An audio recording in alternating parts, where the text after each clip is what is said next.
Oh, nandito pala kayo. Ako nga pala si Peter Charles Alejandro, galing Section 3C.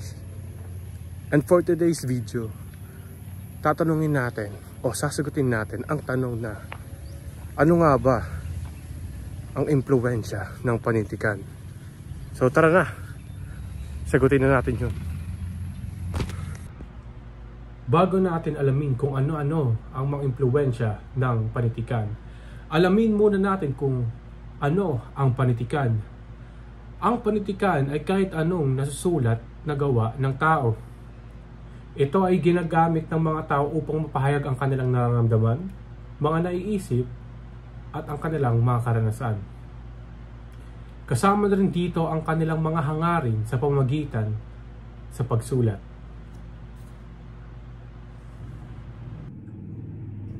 Napakarami ang impluwensya ng panitikan sa buong mundo. Lalo na sa mga tao, ang panitikan ay nagsisilbing gabay ng mga gintong aral ng mga relihiyon sa buong mundo.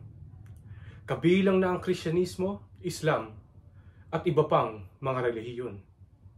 Nagbibigay rin ito ng paliwanag ang mga pangyayari sa ating paligid.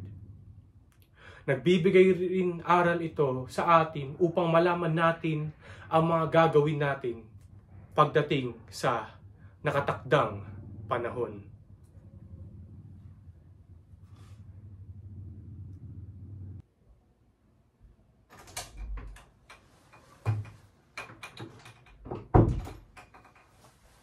Nagbibigay proteksyon rin to sa atin, lalo na katulad ng mga batas.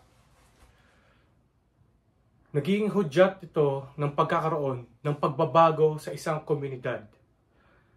Natututunan natin ang mga pag-aaral na isinasagawa ng mga tao.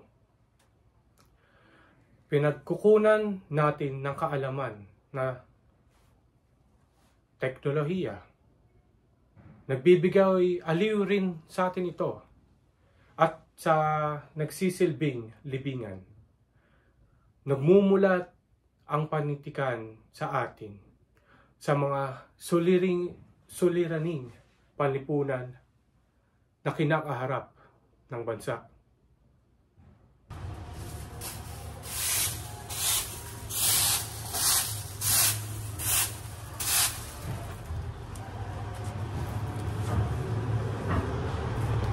At dun magtatapos ang ating vlog. Maraming salamat sa pakikinig. Ako nga ulit si Peter Charles Alejandro. Maraming salamat po.